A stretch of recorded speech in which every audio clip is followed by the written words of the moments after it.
Education Cabinet Secretary George Magoha today broke with tradition and made his juniors answer questions in Parliament about the ministry.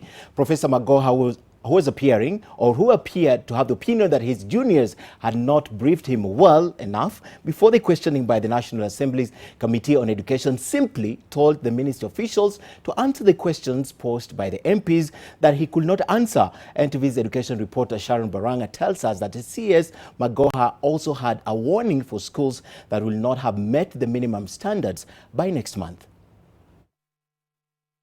It was the first time Education Cabinet Secretary George Magoha was appearing before the Committee on Education since he took oath of office in March. Is this the one? From the onset, there were signs of trouble. The CS seemingly annoyed with Ministry of Education staff. It is like perhaps I'm being deliberately not being prepared to present myself before you, but I shall deal with it. And as members of the committee shot their questions, he put to task officials from the ministry who had accompanied him. Dr. Pora is here. I want to hear from him contradict the MP, because if I find that the contractor is not on site and he's telling us the contractor is on site, somebody is going to pay for that rubbish, because we can't take it. Because as I continue to serve you, I don't want to destroy my career in the process. Because when I come to tell you that the contractor is on site, I've been duly informed by the technical officer on the ground. Can you address and in very plain English? Schools that will not have met minimum requirements as expected by the Ministry of Education were put on notice.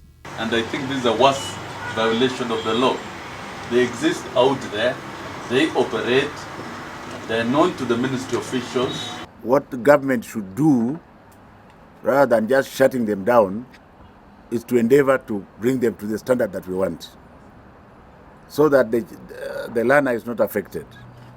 But like I've said, I'm still speaking as an outsider, so Dr. Kipsang, can you engage? Matiang'i came, nothing happened. Amina came, nothing happened. You are now there. I want to go down in history as being fair to all Kenyan children. That is the bottom line. So when you, in your wisdom, you say, and others, I want to be guided, because there are supposedly government schools which are worse than those schools you are talking about. Are you telling me to shut them down? That is the first point. You are closing universities. Are you not closing universities?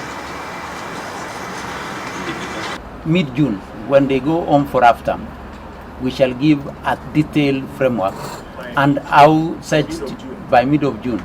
And that these students any school which will not have met requirements, that children will be properly placed in Tata. PS Kipsang saying the government has plans for students who had enrolled in teachers training colleges with grades C- and below who are discontinued from the studies after completing the first term. We shall ensure that these particular trainees are not disadvantaged twice. Sharon Barang'a, Thank you very much, NTV.